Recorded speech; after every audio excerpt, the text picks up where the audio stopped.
Welcome to our channel Masameen Vision. Please subscribe channel and press bell icon.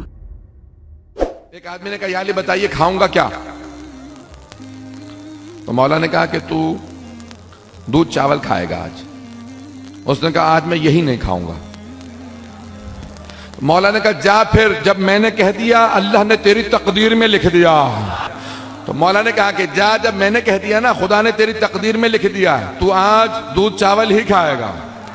اس نے کہا پھر مجھے بھی ضد ہے, میں دودھ چاول ہی نہیں کھاؤں گا. گھر پہنچا, جا کے بیوی سے پوچھا کیا پکا؟ کہا دودھ چاول. کہا دودھ چاول نہیں کھاؤں گا. محلے سے جا کسی اور کے ہاں سے کچھ کھانا مانگ کے لیا, بہت بھوکا ہوں. ایک مرتبہ محلے میں گئی, اس کی بیوی ہر جگہ پہ پوچھا, واپس آئی. کہا کیا بات ہے اتنی تاخیر سے آئی ہے؟ کہا جس گھر میں جا رہی ہوں وہاں دودھ چاول پکے ہیں. پہنچ تو رہے ہیں نا سب لوگ. تو اس نے کہا جس گھر میں جا رہی ہوں وہاں پہ دودھ چاول پکے ہیں. کہا نہیں آج دودھ چاول نہیں کھانا. کہا مسئلہ کیا ہے؟ کہا بتا نہیں سکتا.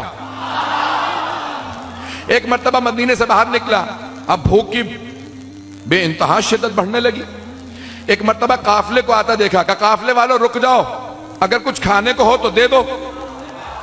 انہوں نے کہا ہمارے پاس دودھ چاول ہیں. کہا دودھ چاول نہیں کھاؤں گا, کسی اور سے پوچھو کچھ اور ہو, روٹی کا ٹکڑا ہی ہو, کھجور ہو, کچھ دے دو. تو انہوں نے کہا ہم نے سب سے پوچھ لیا, سب کے پاس بس دودھ چاول ہی ہیں. کہا نہیں دودھ چاول نہیں کھاؤں گا. جانے لگا. ان کا رک, اگر تو نے پوچھا ہے تو اب یہی کھا جو ہم دے رہے ہیں. یہ ہماری توہین ہے کہ مانگی اور نہ کھائے.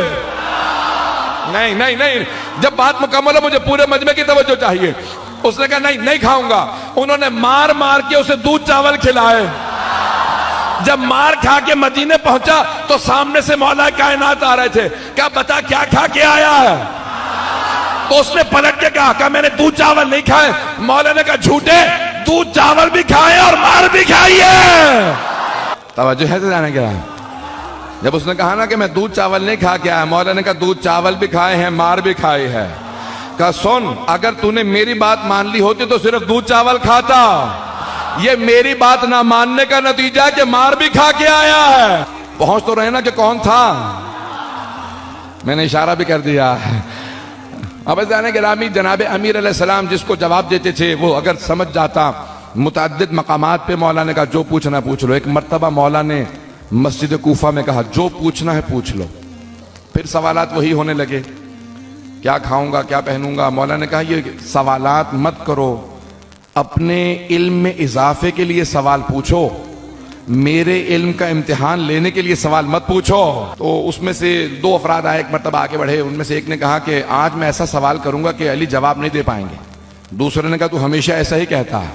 کہا پھر سوچ لے. کہا بہت سوچ کے آیا ہوں, بہت پیچیدہ سوال لے کے آیا ہوں.